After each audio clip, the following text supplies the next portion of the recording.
Gianfranco también se agregó.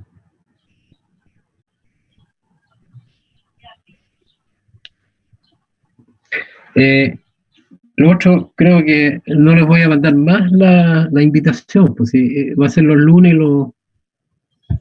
y los miércoles a las 7, ¿no es cierto? Y va a ser esta misma idea.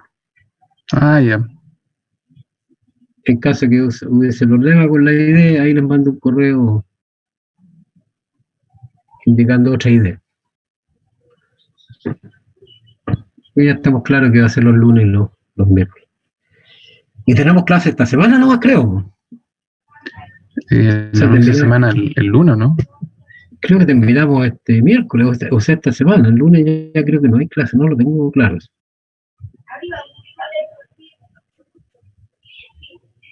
Ingresó Katia.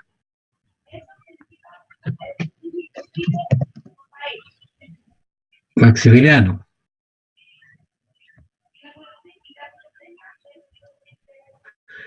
Y ustedes ven solamente la pantalla donde dice proceso adiabático, ¿no es cierto? No ven nada más. Claro, no se puede, no se ve lo que usted estaría viendo, cosas así, no se ve eso. Y la imagen es nítida, ¿o no? A ver. Sí. ¿Sí? Sí. Ah, claro, estoy viendo la programación y la próxima semana no tenemos clase. Claro, si terminamos esta semana. Lo volvemos en enero. Sí. ¿La iluminación de la pantalla es buena? Sí. Quiero probar algo acá. Espérate, hay que empezar.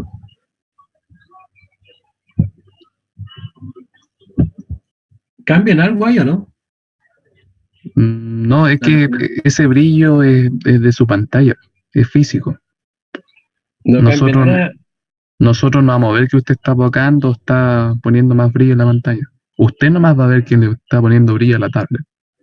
Ya, pero y si yo cambio el brillo en el computador, se les manifiesta tampoco. El brillo que ustedes tienen, ¿no? El brillo que ustedes tienen en su pantalla, claro. O sea, lo que usted podría hacer es cambiar el color de la pizarra, por así decirlo. ¿Este no es muy bueno, este color? O sea, no estoy diciendo que no sea bueno o malo, pero al lado de la A, o sea, tiene una nube, una A, un cuadrado y un triángulo y un círculo. En el cuadrado abajo, usted parece que puede cambiar el color de la pizarra. Vale. Puede ser amarillo. Claro. Bueno, experto en esto. Ahí. ¿Está mejor ahí el contraste? Se ve bien, no molesta tanto a los ojos. ¿Pero cuál es mejor, el blanco? No sé qué dice el público. Yo creo que lo voy a dejar a criterio del público. Sí. El blanco. ¿El blanco? Sí. Ya, perfecto. Bueno, vamos a comenzar. Parece que estamos en la hora. Sí. Voy a mutearme. Gracias por venir. Bien, no sé si se acuerdan lo que era o cómo se definía un proceso adiabático. Es un proceso en que no hay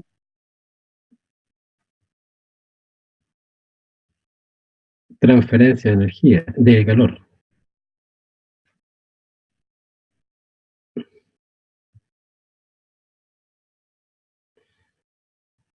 Entonces, ¿cómo se puede idealizar este proceso?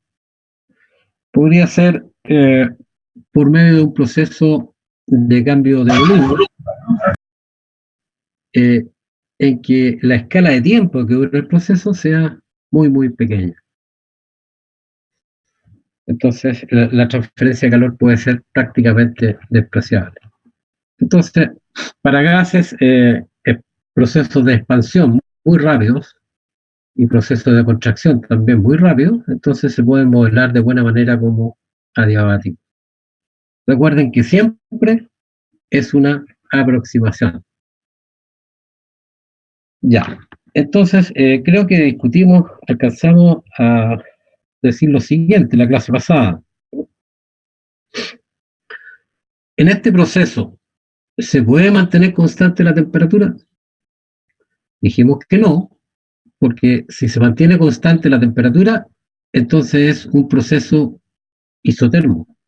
Y en el proceso isotermo hay transferencia de calor. Por lo tanto, la temperatura no puede mantenerse constante. ¿Puede mantenerse constante la presión? Tampoco, porque sería el proceso isobárico. Y en ese proceso también hay transferencia de calor. Por lo tanto, la presión tiene que cambiar. Y lo último, si se puede mantener constante el volumen, tampoco, porque en el proceso isocórico también hay transferencia de calor. Por lo tanto, en este proceso cambian los tres parámetros termodinámicos: presión, volumen y temperatura. A raíz de eso, dijimos que este proceso se llama proceso politrópico. Pero hay muchos procesos politrópicos.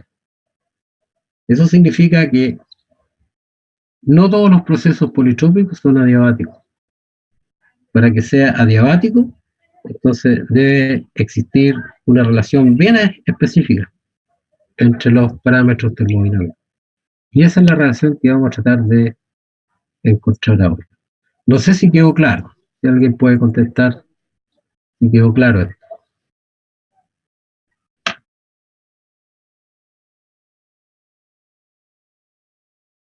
Entonces, ¿perdón? Sí. Ya, perfecto. Entonces, pensemos en un proceso diferencial, o sea, un proceso en que hay pequeñas transferencias de energía. Entonces, la primera ley queda escrita así.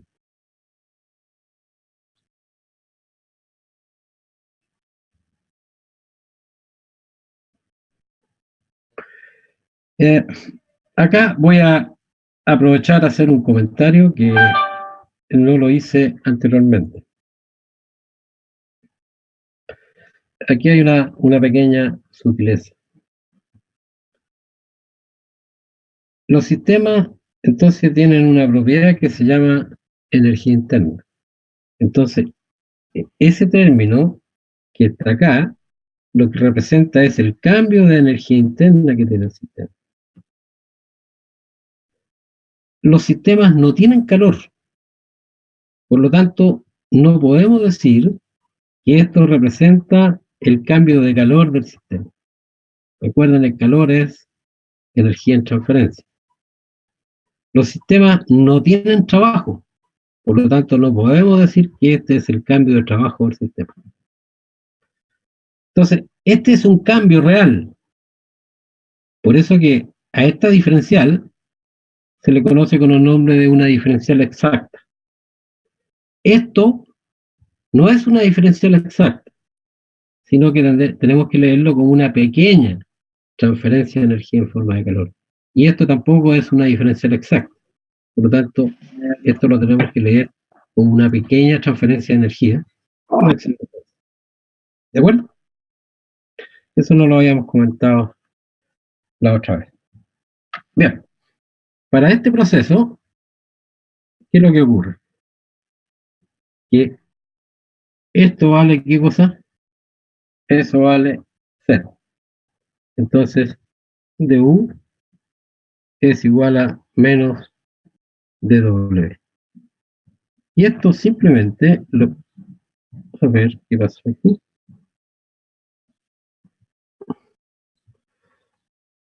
Entonces, esto lo podemos notar de la siguiente manera. du es igual a menos p de b. Pero, ¿se acuerdan ustedes que dijimos que para cualquier proceso, el cambio de energía interna lo podíamos escribir como n c sub v por el cambio de temperatura? En este caso, entonces, por dt. Y eso entonces igual a menos p de b. Entonces,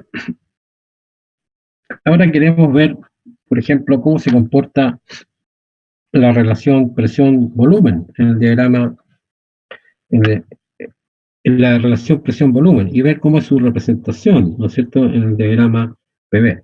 Entonces aquí tenemos mezcladas las diferenciales de cambio de temperatura y cambio de volumen. Entonces, para eliminar, por ejemplo, este parámetro, podemos ocupar la ecuación de estado de la siguiente manera. Entonces, la ecuación de estado PB NRT. Entonces, vamos a calcular la diferencial total de esta ecuación. Entonces, esto sería P de B más B de B igual a NRT. Entonces, ya discutimos que en este proceso cambia el volumen, la presión y la temperatura, por lo tanto, esta cantidad es distinta de cero. Esta cantidad también, y esa también es distinta de cero. Si fuera, por ejemplo, un proceso isotermo, entonces esto vale cero y quedaría la ecuación P de B más B de P igual cero. Si fuera isobárico, entonces esto vale cero y quedaría P de B igual NRT. Y si fuera isométrico, entonces esto vale cero. Pero en este proceso cambian los tres parámetros termodinámicos. Entonces, nosotros podemos despejar de acá el dt. Profe, Y ¿por qué ahí quedan no entiendo el proceso de la ecuación del gas ideal que pasa a la suma de la presión? lo que dice, ¿quién está hablando? Yo, Catalina. Catalina. Mira, lo que pasa, Catalina, es que lo que hicimos fue calcular la diferencial total de esto. Entonces, es el primer parámetro por el diferencial de la segunda, más el segundo por la diferencial de la primera. ¿Te fijas? ¿De acuerdo? Ya. Sí, gracias. Ahora sí. Entonces, ¿qué es lo que podemos hacer? Este dt que está acá, lo podemos reemplazar por todo esto en esta ecuación que está ahí. Entonces nos va a quedar solamente una ecuación diferencial que contiene presión y volumen. Si solucionamos esa ecuación diferencial, entonces vamos a tener la relación presión-volumen para este proceso. ¿De acuerdo? Entonces, hagámoslo a lo tontito para no equivocarnos. Entonces, de t voy a despejar n de t, que está allá arriba. Entonces va a ser 1 partido por r, factor común de p de b, más b de p. Y lo reemplazamos esto en esa ecuación. Entonces hay que multiplicar esto por CB, ¿no? Entonces va a quedar CB partido por R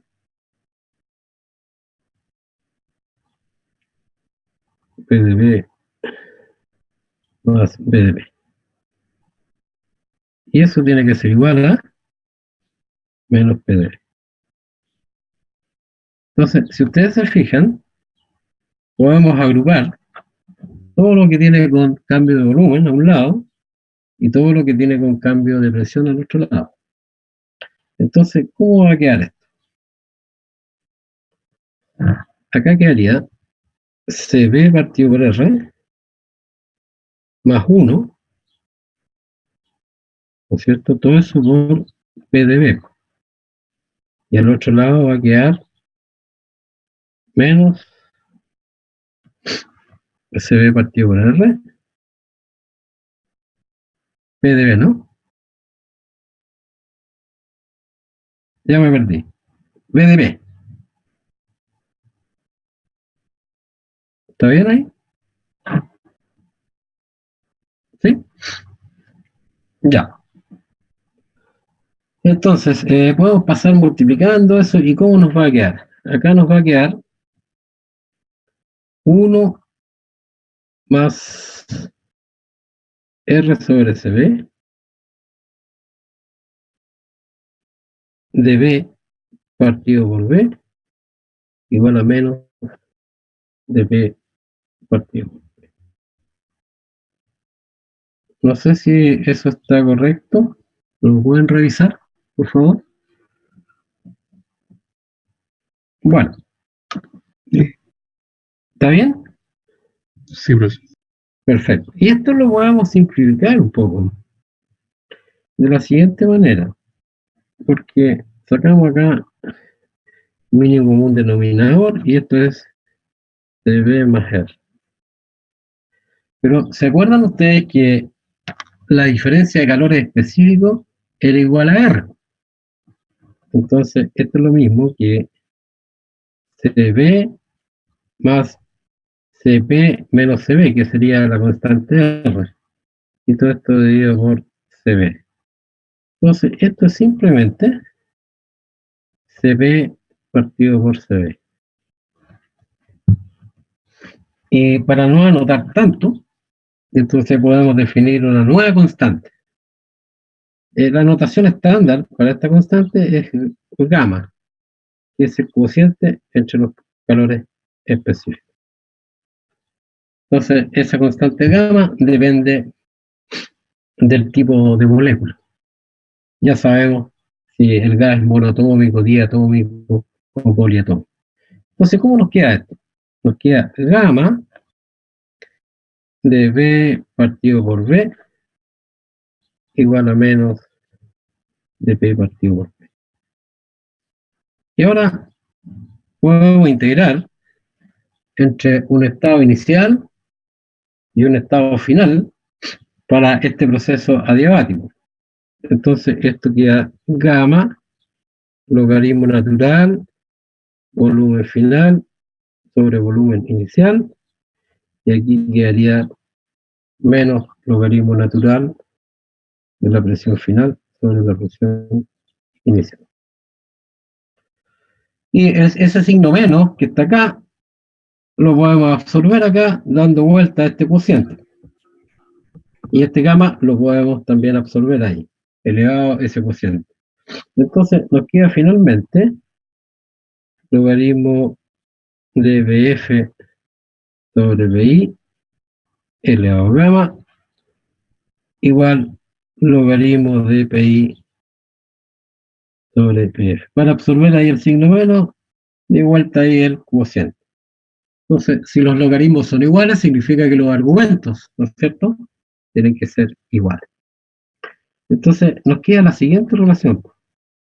BF elevado a gamma, voy a pasar multiplicando el PF por PF, tiene que ser lo mismo que PI por BI elevado a gamma. ¿De acuerdo? Entonces, nos damos cuenta que para este proceso, el producto de la presión por el volumen elevado a gamma es una constante.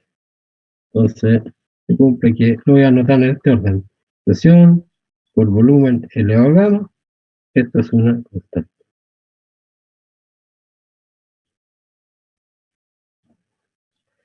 ¿Y cómo es comparado gamma con la unidad?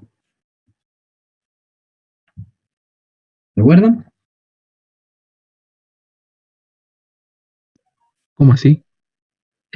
Si comparamos gamma con el valor 1, ¿cómo es? ¿Más grande o más pequeño?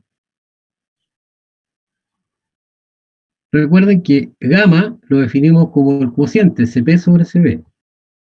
Y lo que sabemos es que el calor específico a presión constante es mayor que el calor específico a volumen constante. Por lo tanto, gamma es mayor que 1. ¿De acuerdo? Ok. Por ejemplo, para un gas diatómico que tiene bastante interés, que es prácticamente el aire es un gas diatómico, ¿cuánto valdría gamma para el aire?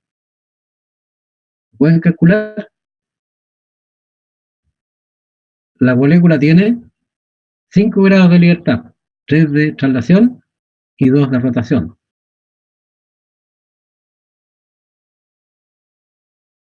Entonces, recuerden, ¿cuánto valía el CB? Grado de libertad medio por R, ¿no? Claro, claro. Y Entonces, sería esto es 5 medios 2,5 R, R. ¿no? ¿Ah? 5 medios R para el día atómico. Y el Cp es Cp más R, ¿cierto? Claro. ¿Está bien? Entonces, esto sería 7 medios R. Entonces, el gamma sería igual a 7 quintos, ¿no? ¿Y cuánto es 7 quintos más o menos? Mayor a 1. Sí, ¿y qué valor tiene más o menos? ¿Lo pueden calcular?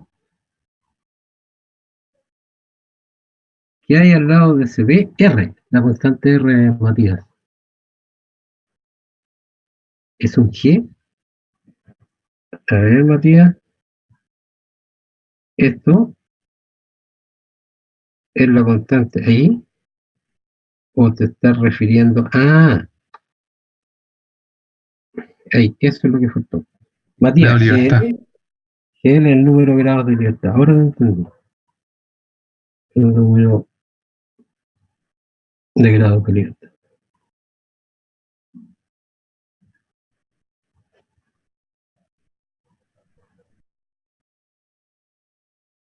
¿Ok, Matías?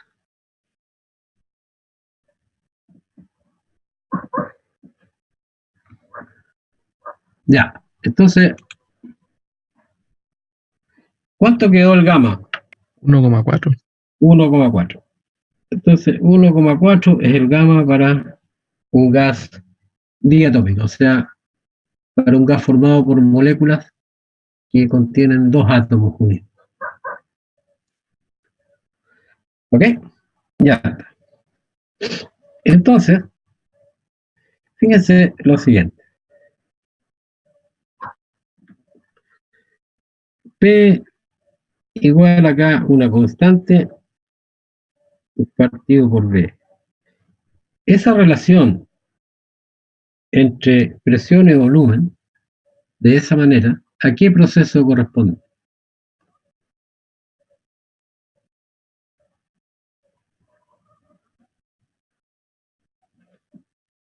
A un proceso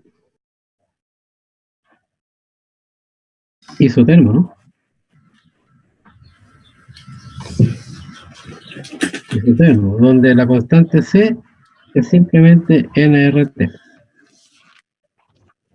Entonces, en un proceso isotermo, la presión cae proporcional a 1 partido por R. Para este proceso, entonces aquí tenemos una constante C', partido por B elevado a gamma. Y esto sería entonces para el proceso adiabático.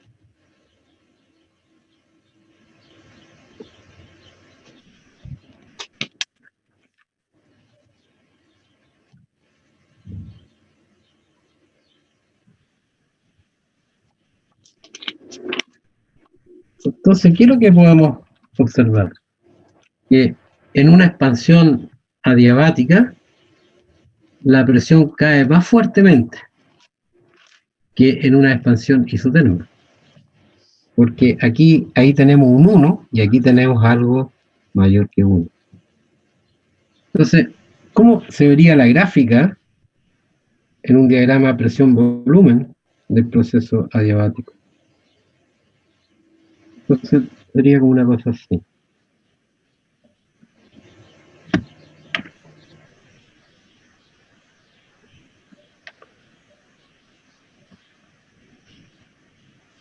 Aquí tenemos el volumen y aquí la presión. Entonces, como referencia, voy a dibujar dos isotermas. Entonces, sería... Ahora que me quedo raro esto. Es muy tiritona la cosa. Ahí y ahí. Entonces, esas son isotermas. Estas caen proporcional a 1 partido por B. Proporcional a 1 partido por B. Entonces dijimos que la adiabática cae más fuertemente. Entonces, la adiabática tiene que costar a la isotérmica. Entonces, esa podría ser una curva adiabática.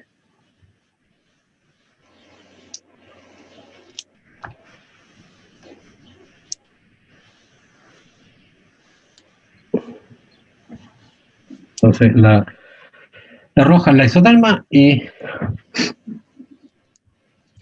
la naranja es la adiabática. Entonces, fíjense lo siguiente.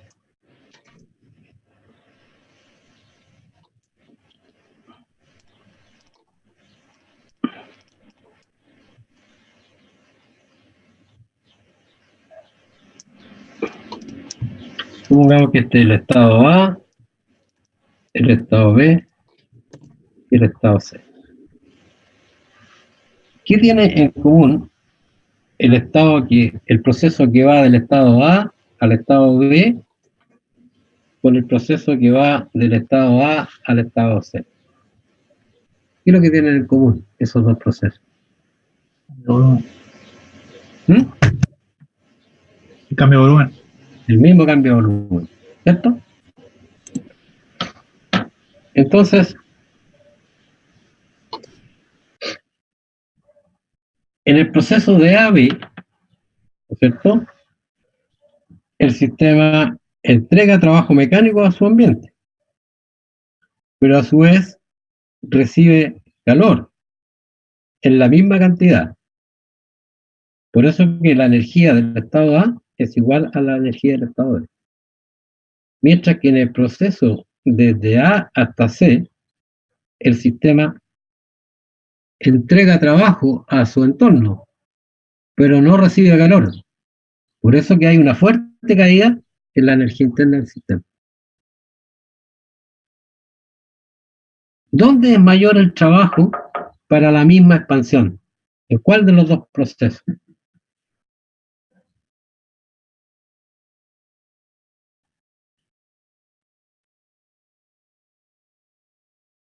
¿En cuál de los dos procesos se obtiene más trabajo? De AC.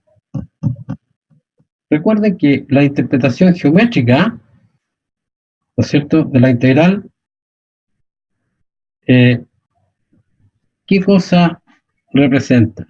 El área bajo la curva, ¿no? Entonces, para la expansión isoterma, toda esta área representa el trabajo en el isotermo. Y para la expansión adiabática, entonces es solamente esta área. Entonces, hay más trabajo en la expansión isoterma que en la adiabática. ¿Y se entiende por qué? ¿Alguien puede hacer un comentario al respecto? ¿Por qué resulta así eso?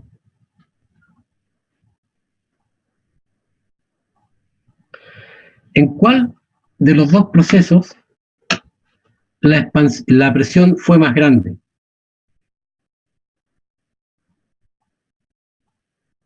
En la diabática. No. Por ejemplo, este estado que está ahí es de mayor presión que ese otro estado, ¿no es cierto?, al mismo volumen. Pero entonces la isoterma. Claro, la isoterma, ¿no es cierto?, la expansión se hace siempre en un régimen de mayor presión, ¿no es cierto? Entonces uno podría recordar esto, que el trabajo es la integral de P de B.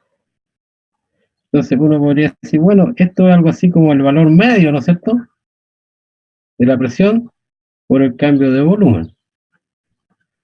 Y el cambio de volumen para esos dos procesos que pusimos ahí es el mismo.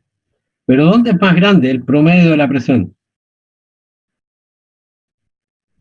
En el proceso isotermo. Por eso que hay más trabajo en la expansión isoterma que en la adiabática. ¿De acuerdo? Ahora,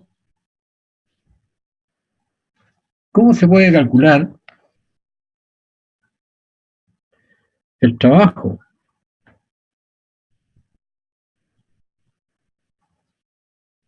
En el proceso adiabático.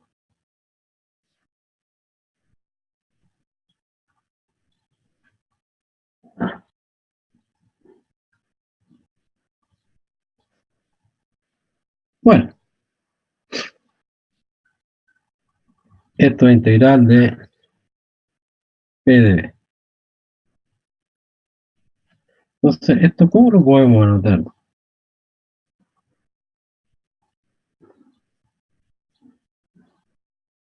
Recordemos esto. P por B elevado a gamma es una constante, ¿no? Le voy a poner C a esa constante. Entonces, la presión la podemos reemplazar por C por B elevado a menos gamma de B. Entonces, la constante C la sacamos de la integral y nos queda simplemente C por esta integral. ¿Y cuánto vale esa integral? Hay que sumarle 1, ¿no? Entonces sería algo así como la constante C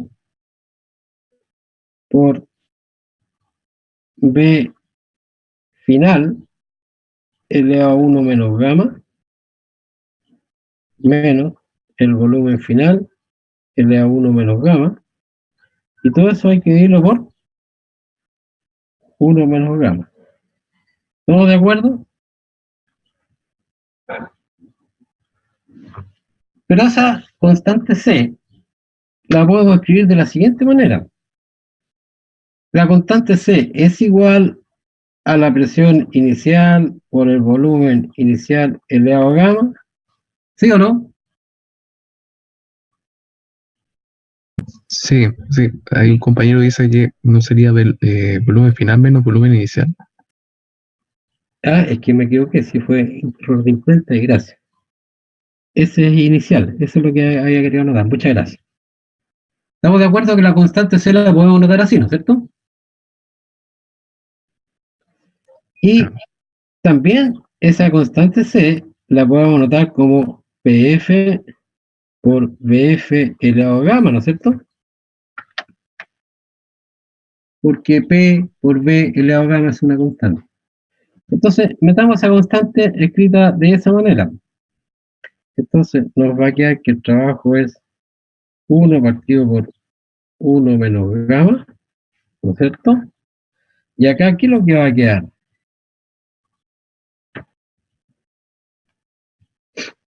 PI, PF, BF, ¿no? PF, BF va a quedar simplemente porque B elevado a gamma se va con B elevado a la menos gamma.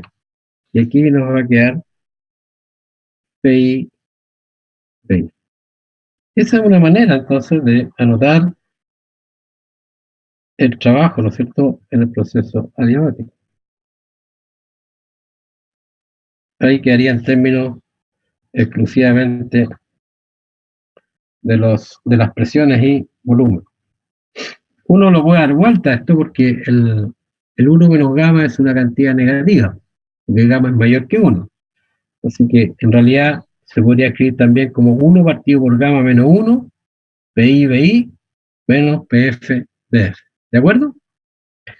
Pero fíjense que esto también lo podemos dejar en términos de las temperaturas, o de la temperatura, porque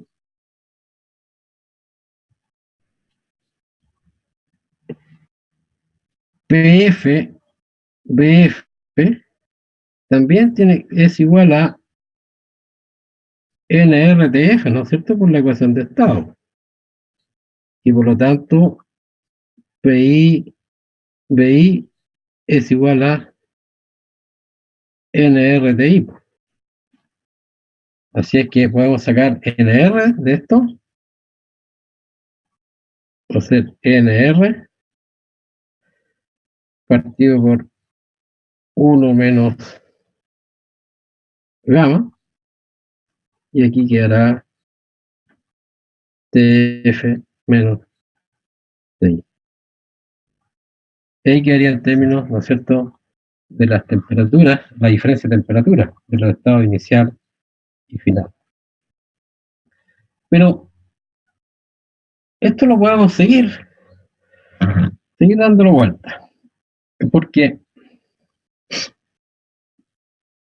R partido por 1 menos gamma, esto se puede anotar como CP menos CB, que es R. Y todo esto está dividido por 1 menos CP sobre CB. ¿Cierto? ¿Y qué se puede hacer con esto?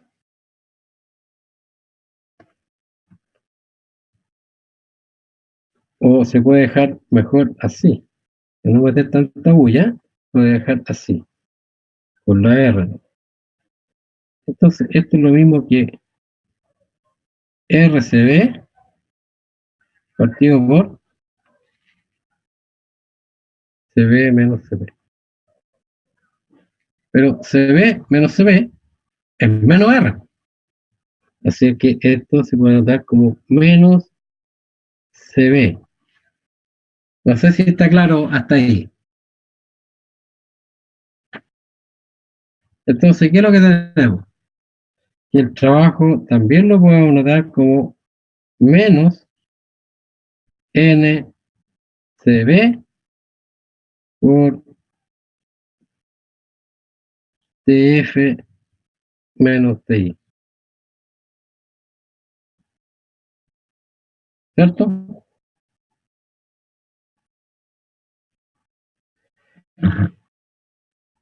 Y si quieren, podemos pensar así. Para cualquier proceso,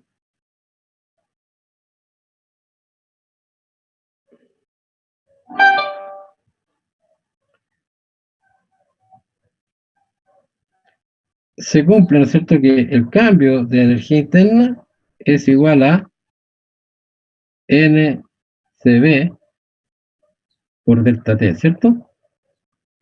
O escrito de otra manera, N GL medio por R y por el cambio de temperatura. Esto sería GL medio por R. Entonces, ¿qué es lo que tenemos ahí? Que NCB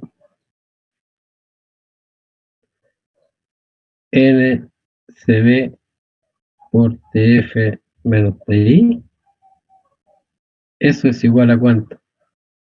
A delta 1. Delta 1. Pero delta U es igual a menos W, porque no hay calor en este proceso. Entonces, efectivamente, el trabajo en el proceso adiabático es exactamente igual a ¿qué cosa? A menos el cambio de energía interna que hay en el proceso. No sé si les quedó claro eso. En definitiva, aquí está el trabajo en términos de la presión y volumen. Y aquí está el trabajo en términos del cambio de temperatura. O escrito, digamos, de esa manera. No sé si quedó claro eso. Por favor. ¿Sí? Perfecto. Muchas gracias por contestar. Así que hay dos formas, digamos, de calcular el trabajo en el proceso adiabático. Pero la pregunta ahora es, ¿qué relación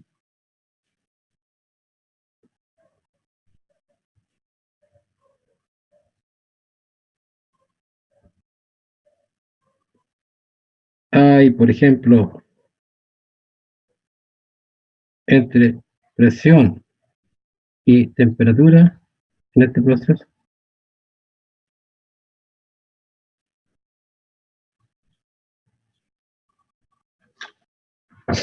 Es bien fácil encontrar la relación, porque tenemos esto. P por B elevado a gamma es una constante, C. Y ahora ocupamos la ecuación de estado. P, B, N, R, T. Entonces, B elevado a gamma es lo mismo que NR elevado a gamma por T elevado a gamma partido por P elevado a gamma. P elevado a gamma, ¿cierto? Entonces, repasamos ya simplemente. Y nos queda P por NR elevado a gamma T elevado a gamma. Voy a pasar el P para arriba. P elevado a menos gamma es una constante. Pero NR elevado a gamma también es una constante. Así es que finalmente escribimos P elevado a 1 menos gamma por la temperatura elevado a gamma es una nueva constante.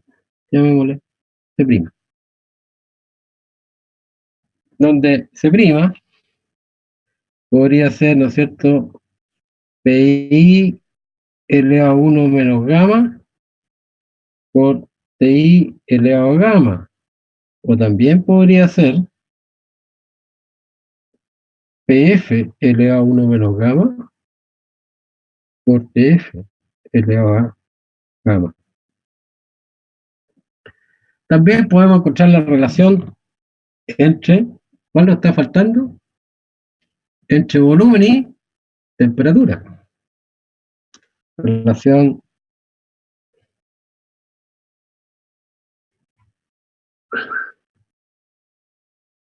entre volumen y temperatura.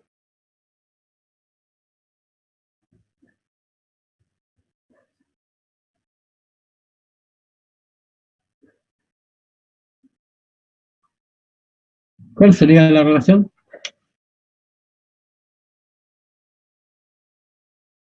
Habría que eliminar la presión. Entonces tenemos nuevamente P, B elevado a gamma constante. PB NR T. Entonces lo que queremos es eliminar ahora la presión.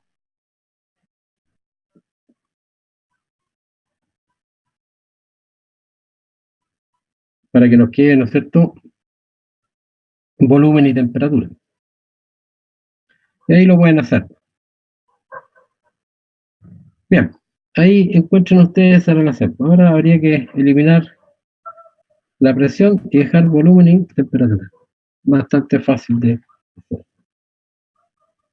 No sé si quedó claro eso. Sí, Perfecto. Entonces ahora voy a pasar a lo siguiente.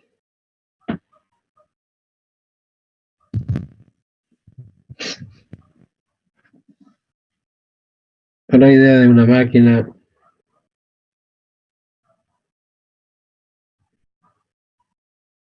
térmica.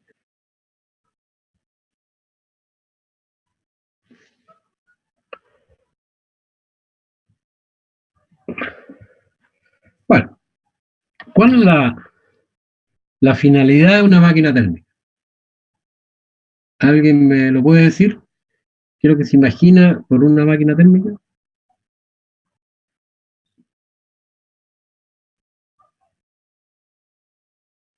en donde entra temperatura y genera energía. Puede generar energía eléctrica o cualquier No, otro tipo de energía, ¿no? no. Eso sería una máquina que convierte a energía eléctrica. Pensemos de la siguiente manera. El medio ambiente lo que va a aportar es calor. Y este bicho que estamos llamando máquina térmica va a convertir ese calor en trabajo mecánico. Y ese trabajo mecánico, como tú decías, a lo mejor puede mover un generador eléctrico. Así que finalmente lo que uno tiene en ese caso sería que el medio ambiente aporta calor y a través de la máquina térmica con su trabajo que genera, estamos generando energía eléctrica. Pero la máquina térmica simplemente transforma calor en trabajo. ¿Qué es lo que hacemos con ese trabajo? Ese otro cuento. ¿De acuerdo? ¿Conocen alguna máquina térmica?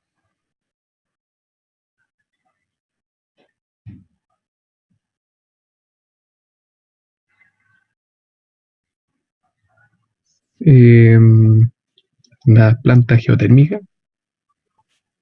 ¿Esa? Ya, pero más simple todavía.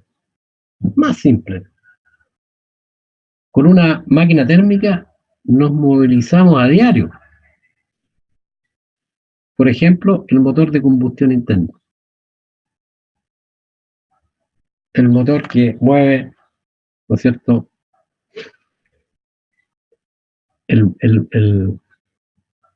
los automóviles, los micros, etc. Cada vehículo de eso, lo que tiene en su interior, es una máquina térmica. Entonces, la pregunta es, ¿de dónde saca el calor? Bueno, resulta que se inyecta la máquina térmica, los motores, digamos, funcionan como sustancia de trabajo un gas, que es el aire. Y al aire se le agrega combustible. Y el estado molecular del combustible tiene una cierta energía térmica, energía interna.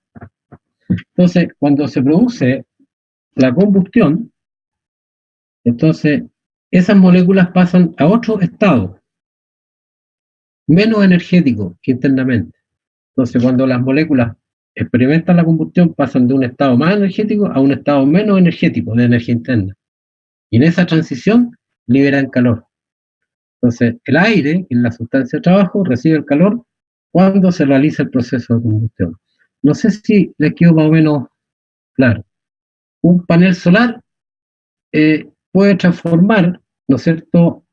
Por ahí alguien pregunta, energía térmica recibida por la radiación, y la puede transformar directamente en energía eléctrica. Eso es lo que hace un panel fotovoltaico. Los otros paneles que simplemente absorben el calor de la radiación y se produce una transición al agua, que es lo que hacen los calefactores solares. ¿De acuerdo? Pero básicamente no son una máquina térmica en ese sentido. La máquina térmica se define como transformar calor en trabajo mecánico. ¿De acuerdo, Matías?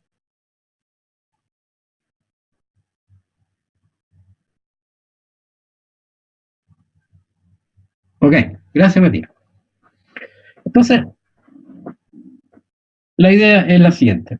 Hagamos un bosquejo bien simple. Y después vamos afinando un poquito. Entonces,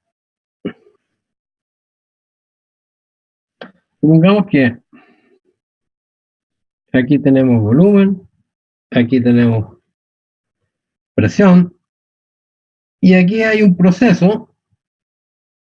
Ese es un proceso que no me matriculo o no estamos diciendo específicamente a qué proceso corresponde, pero es básicamente un proceso de expansión.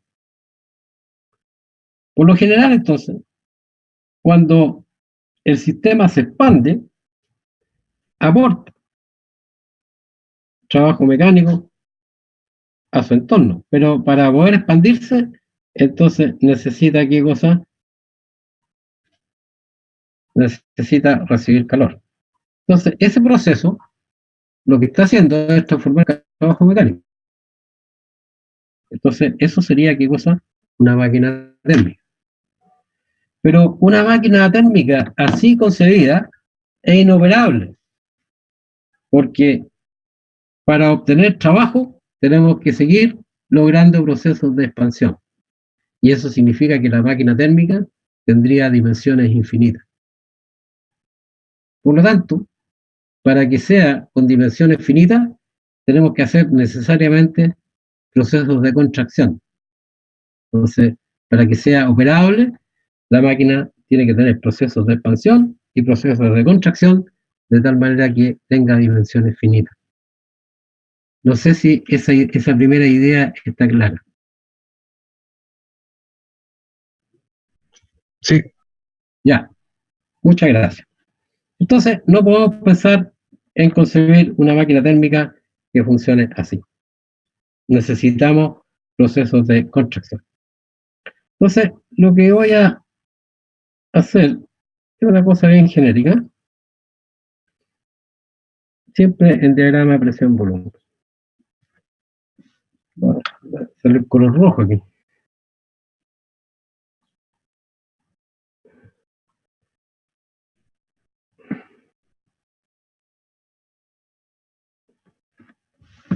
Entonces, lo que vamos a hacer es suponer una especie de lo que podríamos llamar un proceso cerrado. Pongamos una cosa así. Este es un esquema.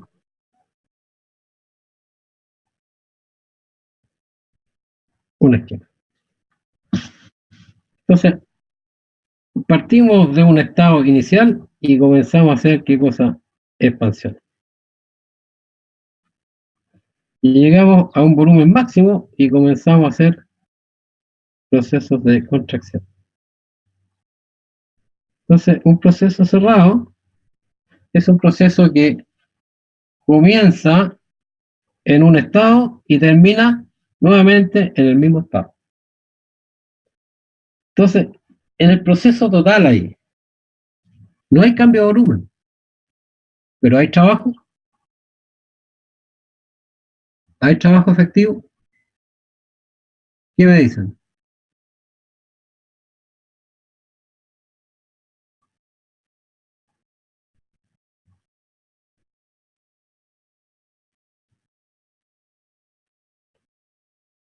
Miremos. Y aquí vaya contestando, por favor. Cuando el gas se expande, ¿entrega trabajo a su entorno? ¿Sí o no?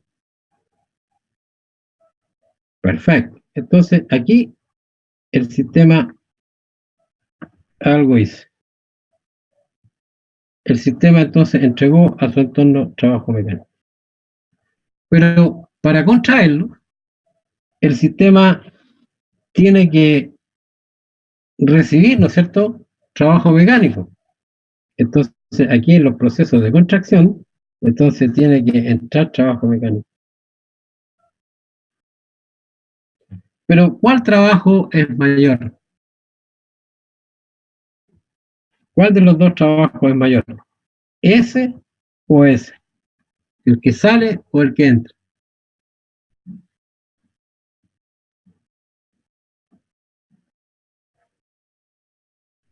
¿Se atreven?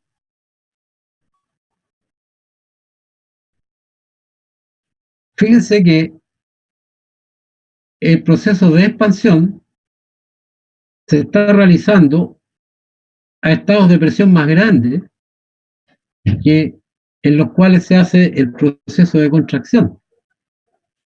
Por lo tanto, la integral de P de B en la expansión es más grande que la integral de P de B en la contracción. Por lo tanto, el trabajo que sale o la energía que sale en forma de trabajo es mayor que la energía que entra por trabajo mecánico. Y si recordamos, ¿no es cierto?, que el trabajo, la interpretación geométrica de la integral, en este caso, el trabajo es el área bajo la curva, entonces toda esta área que está acá, representa qué cosa, el trabajo neto. Eso sería el trabajo neto. Que es la diferencia, ¿no es cierto?, de área. Pero además, entonces podemos decir que el trabajo neto, que es la suma de todas estas dos cosas, los dos trabajos,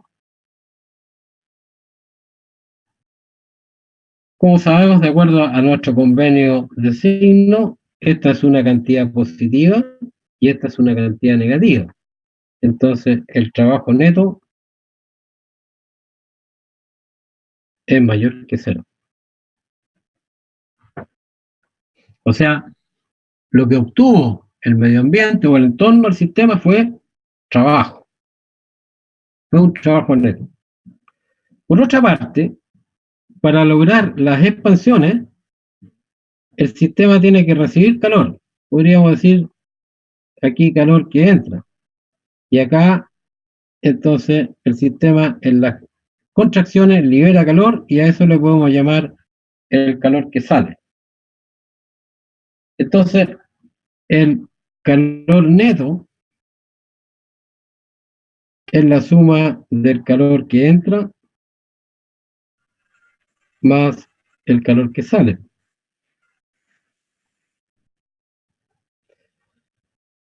Y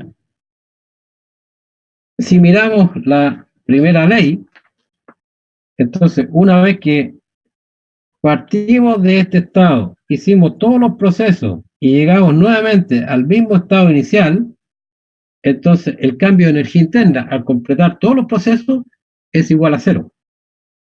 Por lo tanto, podemos decir sin ningún problema que delta U es igual a cero al completar todos los procesos. Pero por otra parte, delta U sabemos que es igual al calor neto menos ¿qué cosa? El trabajo neto. Y como delta U es cero, llegamos a la conclusión que el calor neto es igual al trabajo neto. Y como el trabajo neto ya sabemos que es positivo, el calor neto también es positivo. ¿Y qué significa que el calor neto sea positivo? Significa que la cantidad de calor que está aportando el medio ambiente es mayor que la cantidad de calor que está liberando el sistema hacia el medio ambiente.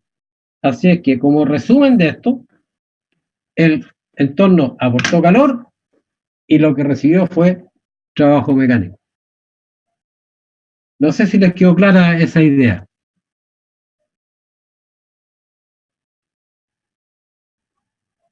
Perfecto. El trabajo neto es igual al trabajo que sale más al trabajo que entra. Claro. Ah, ya.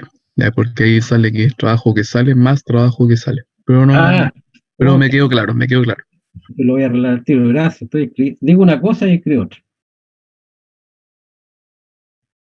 Ahí sí, gracias. Entonces, si este proceso lo repetimos continuamente, entonces podemos hablar que esta es una máquina térmica cíclica, en que cada ciclo está formado por todos los procesos que constituyen el proceso cerrado. Entonces, esta sería una máquina térmica cíclica. Pero fíjense bien en lo siguiente. ¿Dónde la temperatura del sistema es mayor? ¿En la expansión o en la contracción?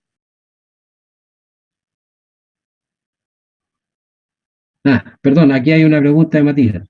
¿Cómo llegó a la conclusión de que el calor que sale es menor que el que entra? Por esto, Matías.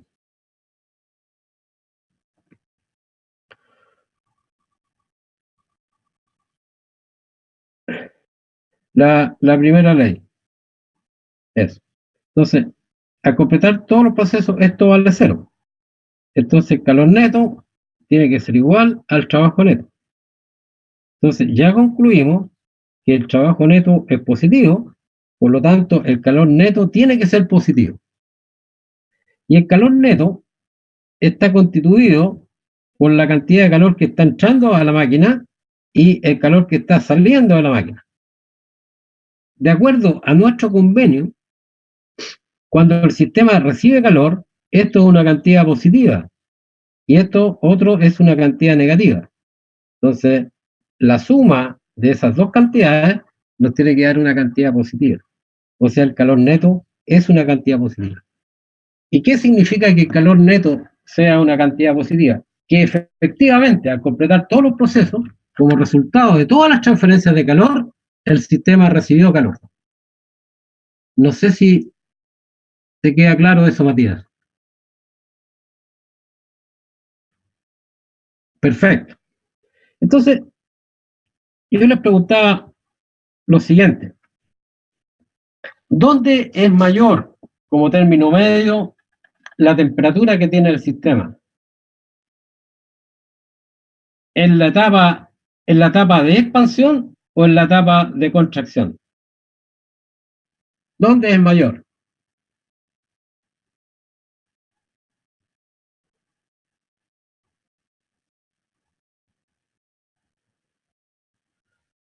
¿Se atreven? Voy a perder el dedo, que es la contracción. ¿En la contracción qué cosa es? Se genera mayor energía. No, pero la pregunta es el estado de temperatura del sistema. ¿Dónde es mayor? ¿En la expansión o en la contracción? En la expansión dice Kenneth. Y otros. Ah, no, Kenneth dices. Expansión. Por lo siguiente, por si alguien no lo ha visto todavía, entonces yo podría dibujar acá, este ayudante ayuda mucho. Entonces, puede dibujar aquí unas isotermas, ¿cierto? Y por acá tenemos nuestro proceso cerrado. Por acá tenemos nuestro proceso cerrado. Ahí, ahí está. Y ahí están los procesos. Entonces, nos damos cuenta fácilmente que estas son las isotermas. Esta es la isoterma de mayor temperatura y esta es la de menor temperatura. Entonces, las expansiones siempre se hacen a mayor temperatura que las contracciones. ¿De acuerdo? Entonces, tiene que haber un esquema, podemos hacer un esquema en que el calor que absorbe acá el sistema tiene que estar aportado por una fuente de calor. Y acá el sistema está liberando calor y eso lo tiene que liberar a una fuente o a un ambiente que esté a más baja temperatura. Entonces, podríamos hacer el siguiente esquema para que quede como compacto. Entonces, aquí tenemos dos fuentes térmicas y aquí supongamos que tenemos nuestra maquinita. Aquí está nuestra maquinita. Entonces, esta maquinita está operando con un ciclo o un proceso cerrado así. Eso sería como el diagrama PV. Entonces, ¿qué es lo que está haciendo? La fuente que está a mayor temperatura está aportando, llamémoslo a esto temperatura superior y a esto llamémosle temperatura inferior, que serían las partes del medio ambiente que están aportando y recibiendo calor. Entonces, aquí está entrando calor al sistema. Y aquí está liberando, ¿no es cierto?, los procesos de contracción. Aquí, entonces, sale calor. Y como resultado neto de todo esto, entonces la máquina entrega a su entorno el trabajo, qué cosa, neto. Eso es básicamente el esquema. ¿Está claro ese esquema? Perfecto. Entonces, lo que podríamos definir es la eficiencia de una máquina o el rendimiento de la máquina.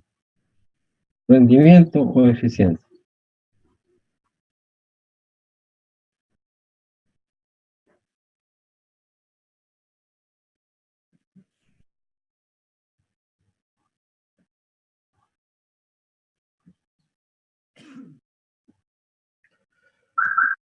Entonces, el objetivo de esto es obtener trabajo. O sea, el beneficio es trabajo neto. y lo que invierte es el beneficio para el medio ambiente, y lo que invierte el medio ambiente es el calor que entra. Entonces, el rendimiento lo podríamos definir como beneficio partido por lo invertido. Entonces, el rendimiento lo podemos escribir como el trabajo neto dividido por el calor que entra al sistema. Entonces, eso va a ser para nosotros el rendimiento o eficiencia. Si lo queremos porcentual, simplemente multiplicamos por 100, ¿no?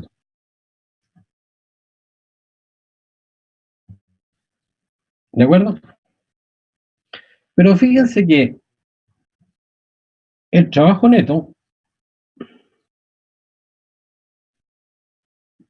es igual a qué cosa? Al calor neto. Y el calor neto no es otra cosa que la suma del calor que entra más el calor que sale. Así que la eficiencia la podemos anotar como el calor que entra más el calor que sale dividido por el calor que entra. En definitiva, la eficiencia también la podemos anotar como 1 más el calor que sale partido por el calor que entra. Esto estaría todo en términos de qué cosa, de calor, la eficiencia, y arriba en una mezcla entre trabajo y calor.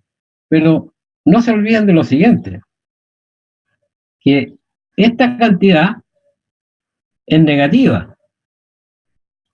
Por lo tanto, el rendimiento es menor que 1. Si no se quieren enredar, entonces uno podría decir, mira, el rendimiento es 1 menos esto tomado como cantidad positiva, el valor absoluto entonces del calor que sale dividido por el calor que entra. Entonces, la pregunta es, ¿será posible que una máquina tenga el rendimiento de un 100%? ¿Bajo qué condiciones una máquina podría tener un rendimiento de un 100%? Acepto opiniones.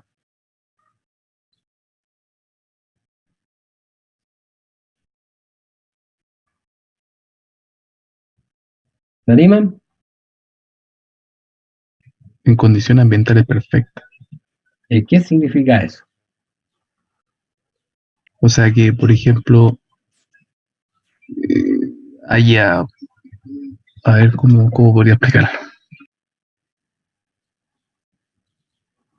El calor se mantenga, o sea, que no cambie. ¿Cómo así? ¿Cómo que no cambia? A ver. Que el calor sea cero. Que lo que entra sea lo mismo que sale. Pues, Es que si lo que entra es lo mismo que sale, entonces sería 0%, claro. tendría cero trabajo, Claro. ¿cierto? Mire, la única posibilidad sería que, me equivoqué, esto sea cero. O sea que la máquina, digamos en lenguaje simple, no botara nada de calor a su entorno. Pero es imposible hacer procesos de contracción, o que todos los procesos de contracción sean adiabáticos. Entonces, necesariamente, la máquina no puede tener un rendimiento de un 100%, porque en alguno de los procesos de contracción, la máquina va a botar calor a su entorno. Entonces, esto va a ser distinto de cero.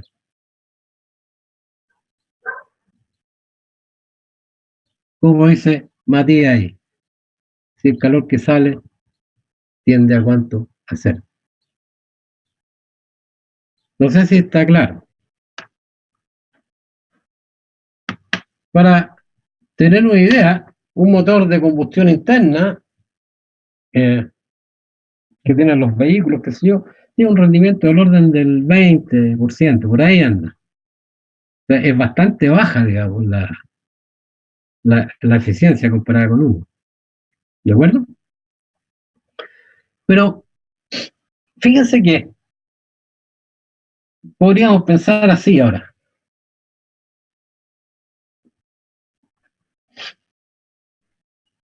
¿Qué tal si en lugar de hacer las expansiones a altas presiones, las hacemos a bajas presiones? O sea, voy a omitir todo lo que es el diagrama PV, pero estamos en el mundo PV. Entonces empezamos a hacer expansiones a baja presión y las contracciones las hacemos a alta presión. Entonces, ¿qué es lo que va a pasar acá? Cuando el sistema se contrae, necesita qué cosa, trabajo, ¿no?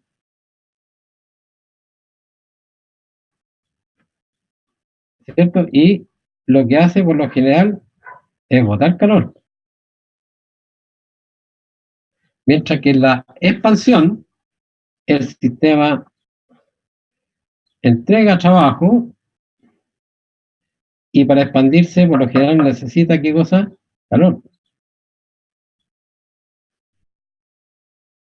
Entonces, nuevamente, esta área es el trabajo neto. Pero ahora, el trabajo neto es una cantidad positiva o negativa.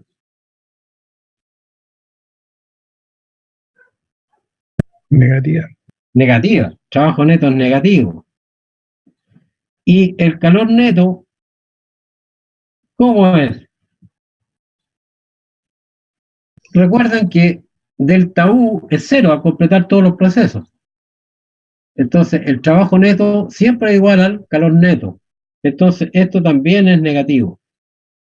¿Y qué significa que el trabajo sea negativo?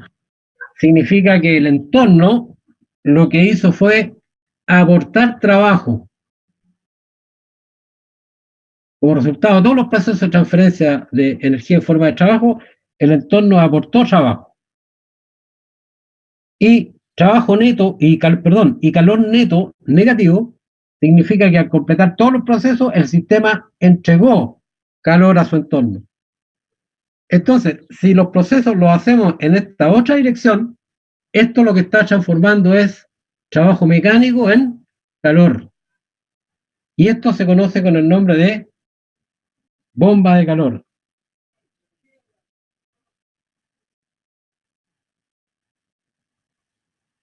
Entonces, el proceso inverso transforma, ¿no es cierto?, trabajo en calor. Eso se llama bomba de calor. Pero a esto se le puede dar otra interpretación. Otra interpretación. Y es la siguiente.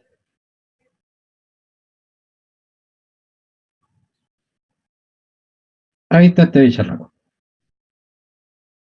Voy a dibujar unas isotermas. Las voy a dibujar de este color para tener bastante contraste. Ahí. Esos son isotermas. Entonces, fíjense bien. ¿Dónde está recibiendo calor? Entonces, aquí está recibiendo calor. Y está botando calor, ¿no es cierto?, en la contracción. Y aquí sale calor. Entonces, fíjense que así, en grueso, la máquina está recibiendo calor a baja temperatura y lo que está botando es calor a más alta temperatura. Pero para que esto funcione, hay que meterle trabajo. Entonces, lo que está haciendo este proceso es invertir el sentido natural del flujo de calor. El sentido natural del flujo de calor es de alta temperatura hacia baja temperatura. Y esto está moviendo calor de baja a alta temperatura. Entonces, el esquema, ¿cómo es? Básicamente podríamos decir así. Aquí está nuestra maquinita. Ahí está nuestra maquinita. Y ahora los procesos están ocurriendo en ese sentido. Entonces, aquí está entrando calor.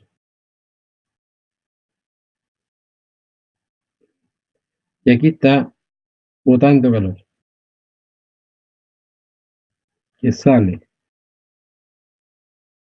Aquí está la zona de alta temperatura y aquí está la zona de baja temperatura. Y aquí entonces está entrando trabajo.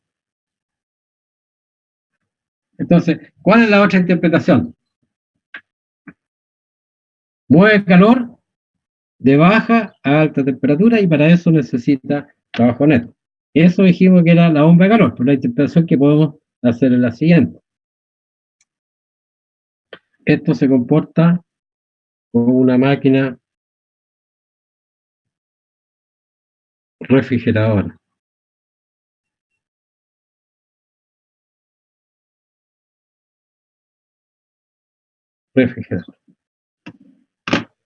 Por lo siguiente, imagínense que están, no sé, están en su pieza, en el living, qué sé yo, y la temperatura en el ambiente que ustedes están es la misma temperatura que hay afuera. Entonces, ustedes van a hacer funcionar esta máquina, en que la máquina va a recibir calor de la habitación en la cual ustedes están, y va a botar calor hacia el exterior, hacia el patio, qué sé yo. Y aquí van a meter trabajo neto. A medida que esto va funcionando, entonces, ¿qué es lo que va pasando con el interior de la sala donde ustedes están? Como le estamos sacando calor, se va a ir enfriando o va a ir bajando su temperatura. Entonces, a medida que esto va operando cíclicamente, entonces este entorno que está acá va disminuyendo su temperatura. Por eso que decimos que es una máquina refrigeradora en ese sentido, porque baja la temperatura de una parte del medio ambiente. Entonces, lo que ustedes tienen, lo que llaman el refrigerador, es una máquina que opera de esta manera. Enfría el interior del refrigerador de vuestra casa y el calor lo liberan hacia el exterior. Detrás del refrigerador que tiene en la casa generalmente hay una parrilla. Por lo menos en los modelos antiguos se veía una parrilla de tubitos y que era negra. Y si uno la tocaba, estaba siempre caliente. Ese es el intercambiador de calor. Entonces está sacando calor del interior y lo libera hacia el exterior. No sé si quedó claro esto. Sí, sí, profesor. Entonces, eso es, o es máquina refrigeradora o bomba de calor. Las dos interpretaciones posibles. Entonces, la clase del miércoles, lo que vamos a hacer es inventarnos algunos procesos cerrados, unos procesos cíclicos, y vamos a calcular la eficiencia que tienen estos procesos. ¿De acuerdo? Perfecto. Entonces, me despido y nos juntamos el miércoles a la misma hora. Con la misma clave. ¿De acuerdo? No, profesor.